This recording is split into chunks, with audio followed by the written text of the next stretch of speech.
what you've got to hear, if you will, is that culture says to try before you buy, but God says to commit before you connect, all right? Culture says try before you buy, but we don't listen to culture, we listen to God, and God says commit before you connect.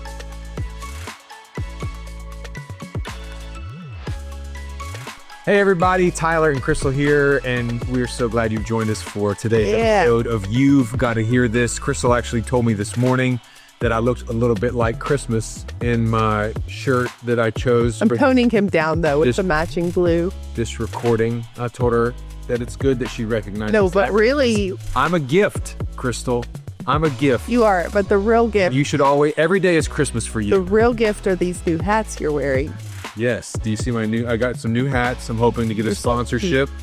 Odd Job Hat Company. Well, the true story is they're the only hats that fit his head. True. So if you are a man with a big head problem like him, normal hats don't fit him because he's so, intelligent. His brain is just... And so shout out Odd Job Hats. If you want to sponsor me, you know where to find me. Or you don't, but that's okay. And what are we talking about? We're excited to be back on the podcast studio this morning. Yeah. And we are in this season 3. We've been talking about everything that will bring you rest in life, just the things that you need to cultivate a lifestyle of rest, no matter how busy or how much you take on in life. We all should be leading from a place of rest. So in today's episode, we're going to continue last episode in this idea a continuation, if you will, but with a different slant, where we're talking about rest in our sexual lives. And last time we talked about if you're in a season where sex is not enjoyable for you, it's not bringing you rest in your marriage, we gave you some how-tos to find rest in that season that you're in your marriage. But today, we want to talk to all the people who are not married, and we want to come to you and we want to urge you to go old school with your sexual lives and wait to have marriage. You're going to hear it. I know. Wait to have sex. There it is. I know it's 2026. I fully understand what year we are living in. I know that we're kind of old at 43. I know we're not that young anymore. I am not 43. I also know we've been married a long time, but these old school people who have seen the fruit of doing what we're going to tell you to do today has worked. We're going to urge you to wait to have sex until you're married. It's old school. We're from the old school. And so what we really want to talk to you about today is what you've got to hear, if you will, is that culture says to try before you buy, but God says to commit before you connect. All right. Culture says try before you buy, but we don't listen to culture. We listen to God, and God says commit before you connect. So now I guess we should say both of us have ever only had sex with one person. It's important context. And that is we're sitting across the table from them. And I understand that may not be your story. I very understand that might not, you don't want it to be your story, but it was definitely our story. And that's the place that we're looking from. Those were conscious decisions that we made through our teen years, through our high school, college years. And then we got married. We got married really young. Yes.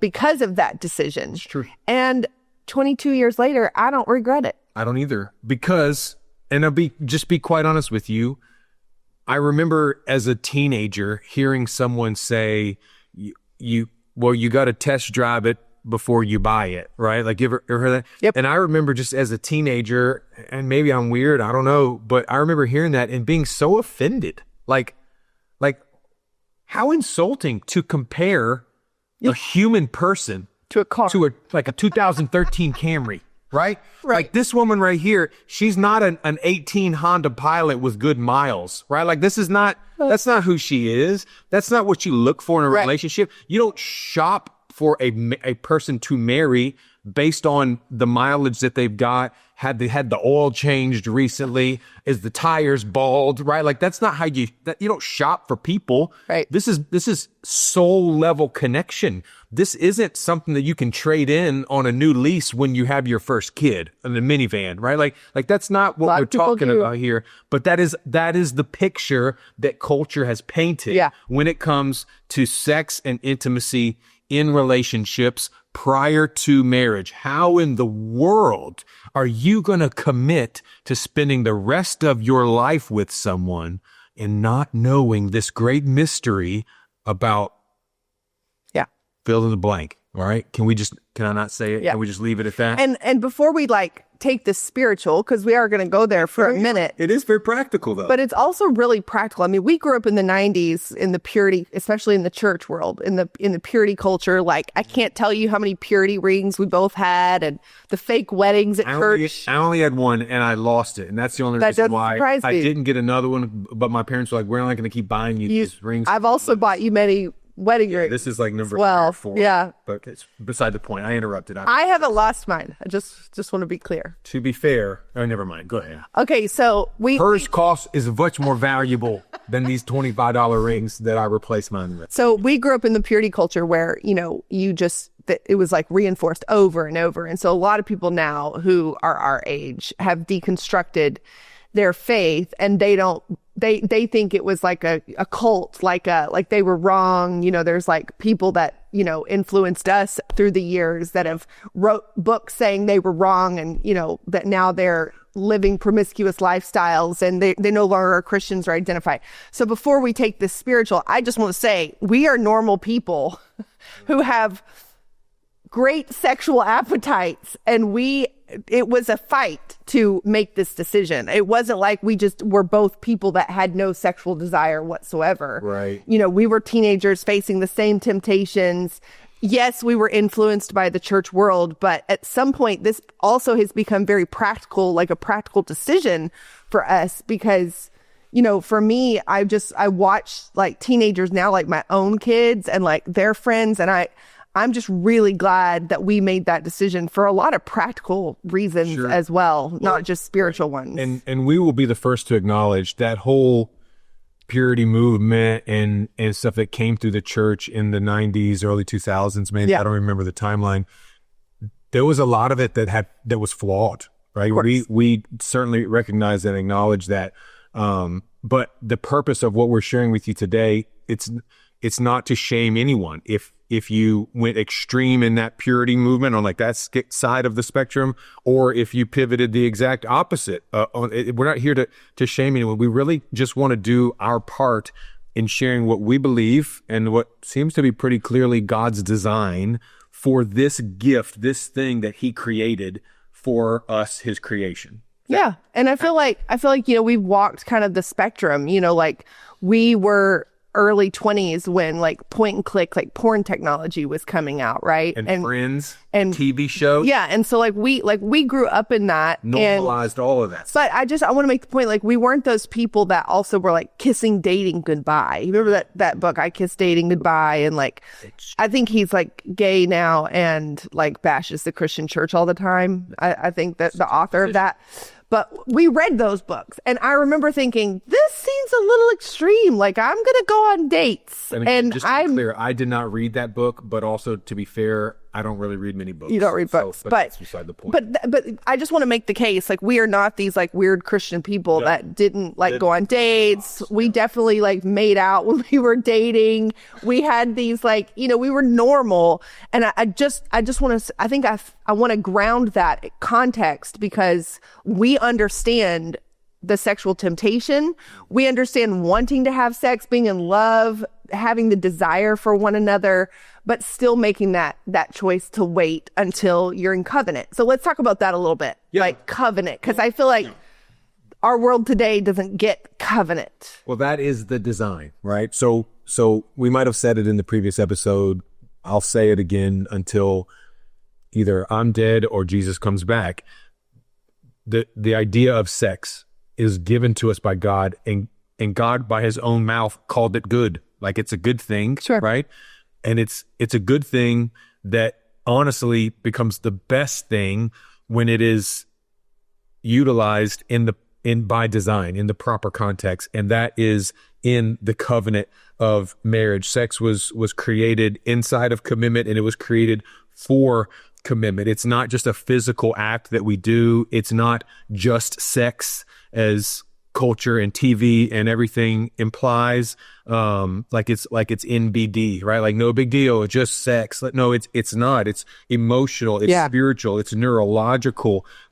You can separate your soul and your body in theory, but it's not true in reality, right? When you make a connection with someone through that act of intimacy, that act of sex, that is not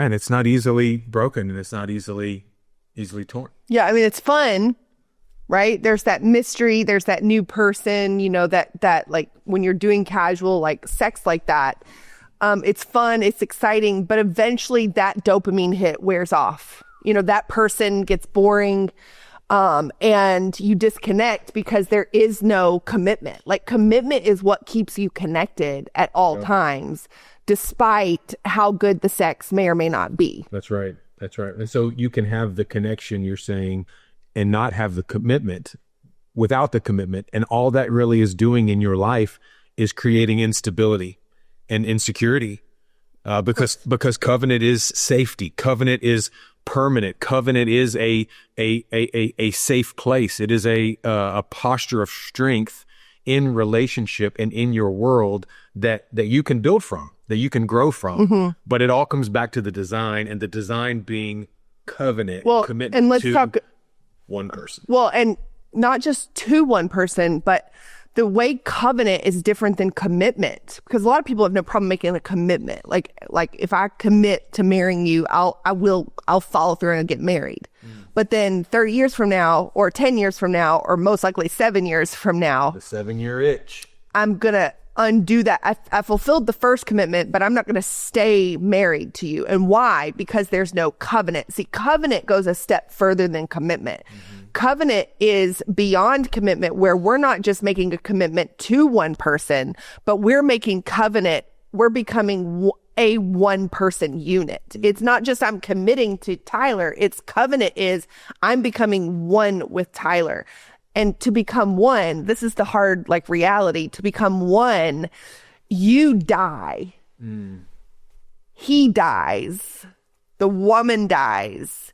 And you become one flesh. That's what Jesus said about marriage. Dying. Because you put your flesh, your desires, your first well-being, your priority, your jobs, your career, your dreams, your goals, all of that has to bow down along with the other partner who's going into covenant. And now you don't just have your things, you have y'all's things together. It becomes a one person unit, not two people making a commitment to one another. Becoming your thing becomes y'all's thing. I heard somebody saying one time, right, like you refer to the person you're married to as your better half, like it's 50-50. I think that's the wrong way to think about it. That's right. And the person said this. They didn't say the 50-50 part. Everybody says the 50-50 part. But this person said it's not 50-50. It's 100-100. Yeah. There's no... I think that was Brene Brown I heard say that. Oh, this was a way before that. So she must have taken it from somebody. Local yokel, if you will, said this. He goes, it's not 50-50. It's 100-100. You got to give all of it to the other person. Yeah. Including this part that is so private, is so intimate, and is so special. And when you become one flesh like that, it really is saying, I no longer live, we live. Mm-hmm. And that's why I think waiting to have sex is so powerful. I think there's a few things that make waiting so powerful. The first thing that I think makes waiting so powerful is you are saying no to yourself until you're ready to become one, which requires surrender to another person. It's a fruit of the spirit, self-control. Yeah, but even from a non-spirit, even if you're not a religious person, you're making a sacrifice for another human. Because when I have sex with you and I haven't made covenant with you, or you haven't made covenant with me, what I'm really doing is using your body for my pleasure. Wow. It's true. Right? It's true. And it's fun and it's exciting and it feels good. But at the end of the day, it's a transactional relationship. I got what I wanted. Now I'm done and I'm done with you. I used you for my own gain. Yeah. When you wait, when you make a choice to wait until that other person's ready to make covenant with you, then you're laying your desires down because your desires are strong. But you're saying, I'm going to lay them down until it's to your benefit, to my benefit, to our benefit. Right. That's the difference. And that's what you would call like being disciplined in dating. Not like disciplined, you're in trouble, but like knowing your boundaries, setting your boundaries, and sticking to your boundaries. And in my opinion, if you can do that while you're dating, you'll be able to continue and do that when you're married. That's huge. And that's what I'm saying. Like the world we live in, right? People are just so blown away. I can't believe that she went outside of our marriage and she cheated on me. I can't believe he was doing this or that and the other.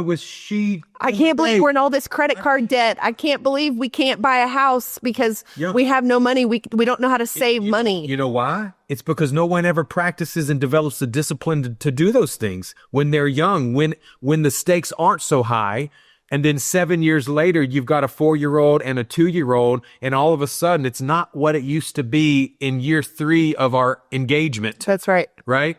And we're 10 years together, 7 years married, and everybody's looking everywhere else for what they're not seeing in their own home. Well, you haven't developed the discipline to protect and preserve what is so sacred that God has given. Well, and nor did you recognize what sex is. Sex is sacred. Mm-hmm. Again, sex was transactional. It was, I'm having my pleasure at your expense, at my expense. It's all about pleasure and it's not about covenant. Sex is the thing that keeps marriage moving along through the hard seasons, through the mud, through the valleys. True. Sex is this powerful, sacred thing. But when we treat it as unholy, let's take the religious word off of it. It's just common. Yeah. It's just physical, what animals do.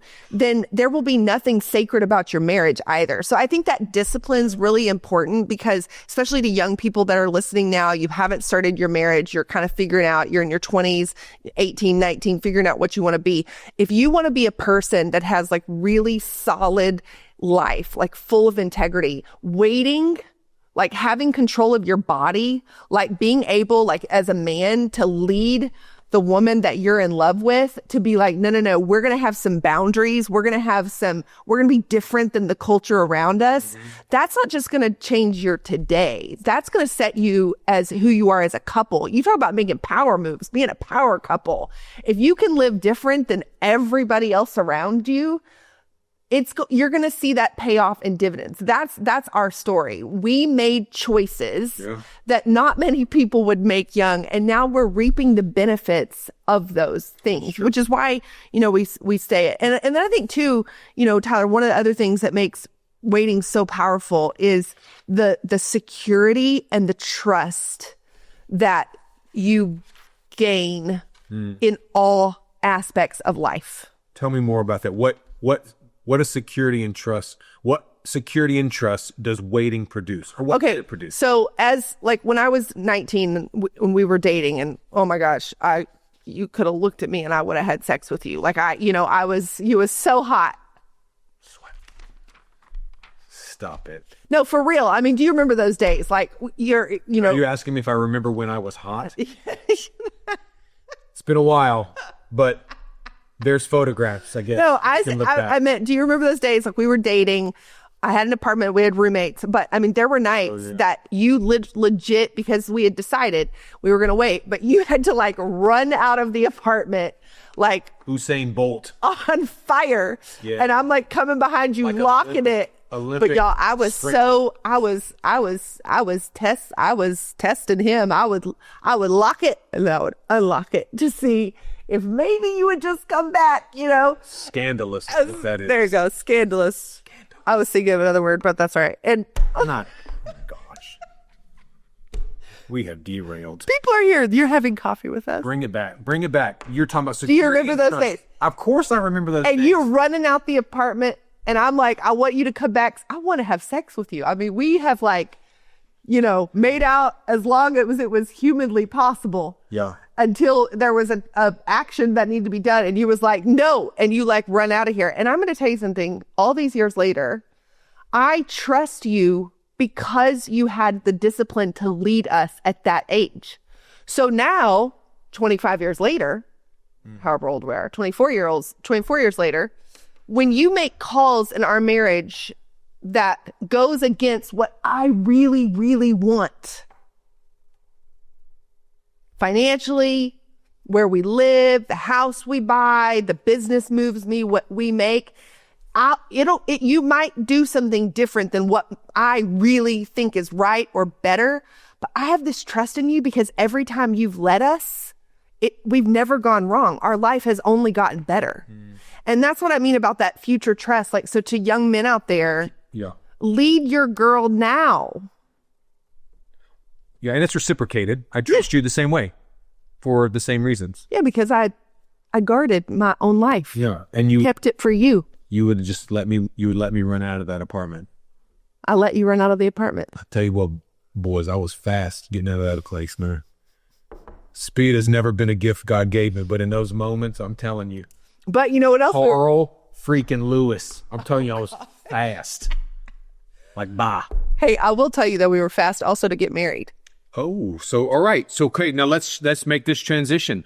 Waiting is important. Waiting produces these good things. Waiting gives you security. Yeah. Waiting gives you trust.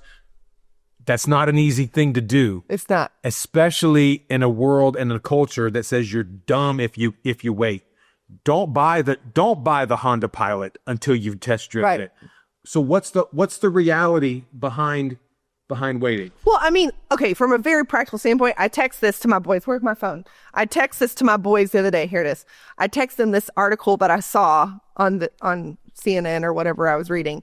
And it says, state confirms outbreak of sexually transmitted fungal infection. Experts urge caution. Wait, experts? So the thing that the Lord God, creator of heaven and earth, has been saying since the beginning of time, they will become one flesh. I can't even. Man and woman in a covenant of marriage. Can't even with But because experts are urging caution, you're going to maybe abstain and not have sex because you don't want to get a fungal infection. And the people who promote or encourage abstinence and monogamy are the crazy ones somehow. Give me a flippin' break. I think I'm good with no fungal infections or whatever else you might get. If that's where you're at, please seek medical attention. We're not trying to shame you for your medical stuff. No, I'm trying to come along people who want to live differently and remind you you're not crazy. Please, and don't think I'm crazy either. Don't look at me at getting married when I was 20 years old and be like, that's ridiculous. How irresponsible. Okay, maybe so. But you know what? Never had a fungal infection. I'm not trying to break HIPAA rules here or nothing, but I'm just telling you, I never dealt with any of that stuff. We never dealt with any of that stuff. It's true. And I never had to have a prescription. And I love going to the doctor, like when I do my annual physical, and it asks you. You should see the looks that Dr. Fleischman gives me. Same. She's like. It shocks her. She's like, and how many? Sexual partners? Just the one. In all time? Yeah, all the time. Yeah. Doesn't know what to do with it. And there might be people listening here, maybe like women especially, that may be thinking, oh, he's cheating. There's no way. He watches porn all the time. Crystal, you're naive.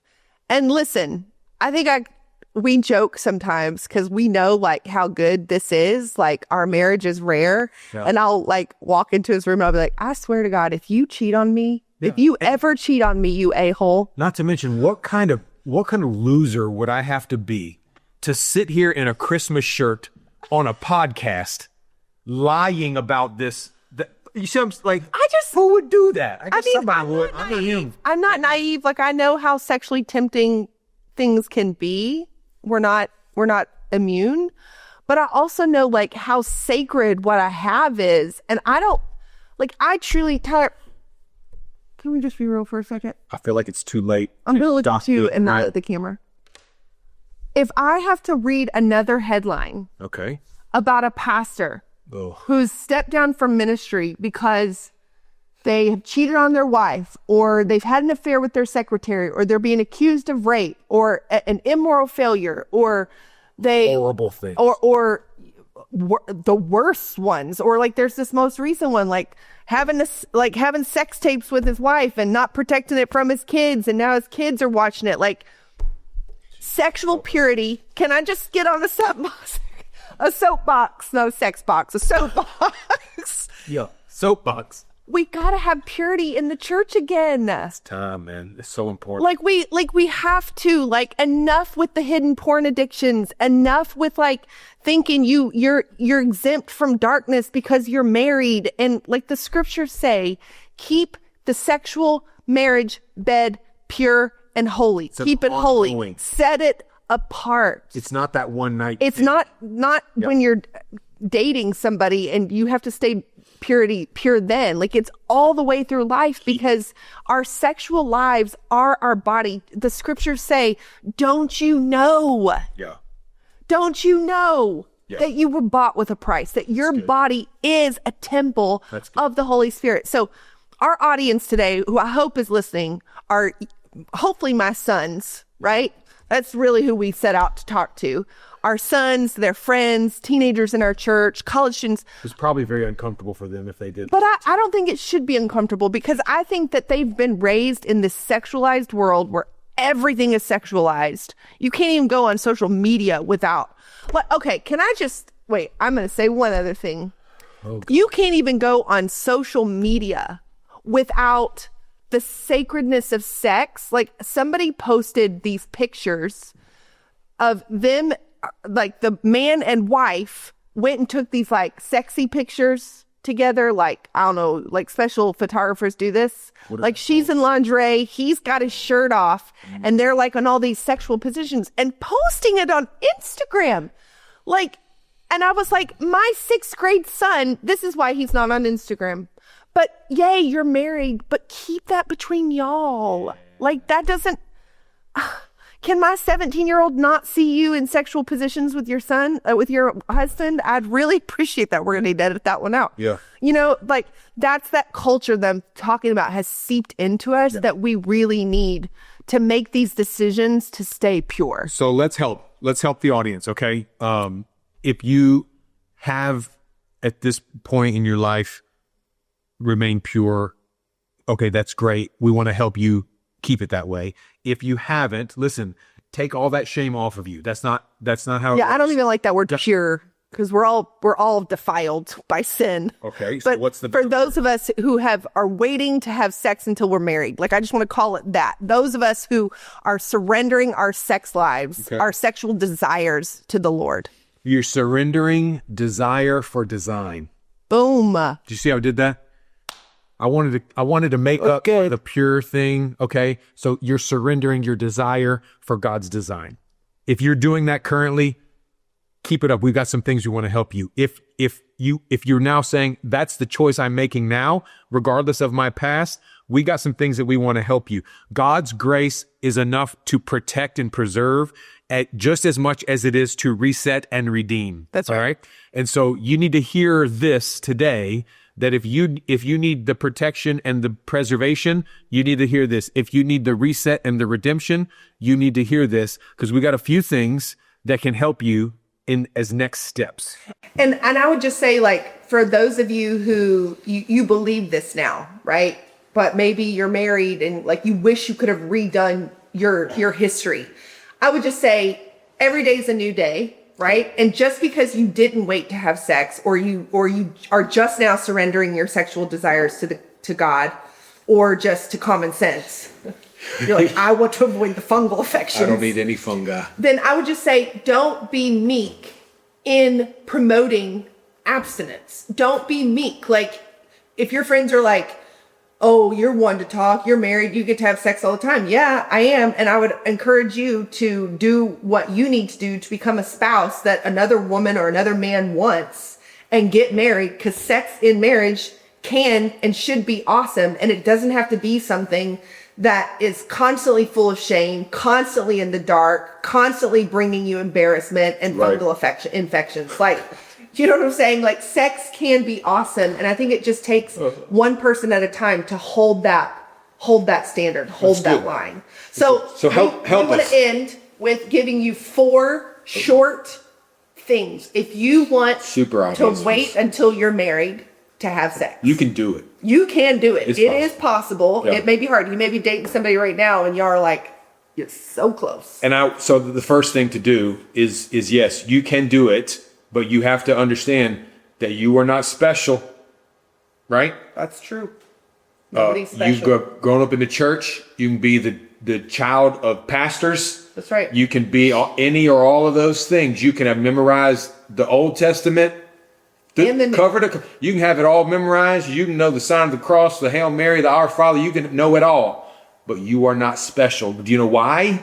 Because you are a human person. That's right. And God gave humans the desire for the hormones, all of it. Sex. You cannot defy biology. You cannot. And when you find that person that makes your heart just boom, that attraction is there. Yeah.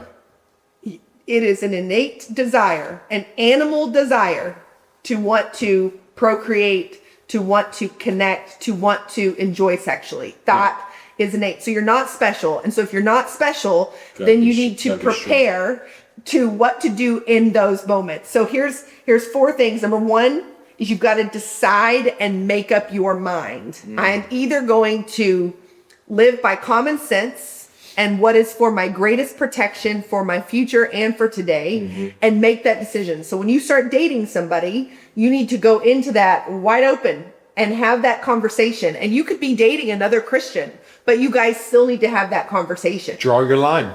Draw your line. Draw the line. As for me and my house, we're going to serve the Lord. So that means right now, if I'm thinking I'm going to marry you one day, then you and I are going to make this decision right now. And both the man and the woman, the girl, the guy, you both have to make that decision. And as for me and my house, that scripture, right? That can be the house that you live in one day as husband and wife. But if you are currently already living in the same house, listen to me, you can still draw this line. That's right. We know too many people that have come into this understanding about this concept, this idea, God's design, after the fact. And because of circumstance, because of real life issues, have had to make the choice to draw the line literally in the apartment that they live. Yeah. And abstain from He sex. moves to the couch, whatever. So I'm saying, as for me and my house, we will serve the Lord. That's so great. It's like, it's probably, crocheted on your grandmother's wall in a frame, right? Like, that's a great scripture, but it's possible. That's right.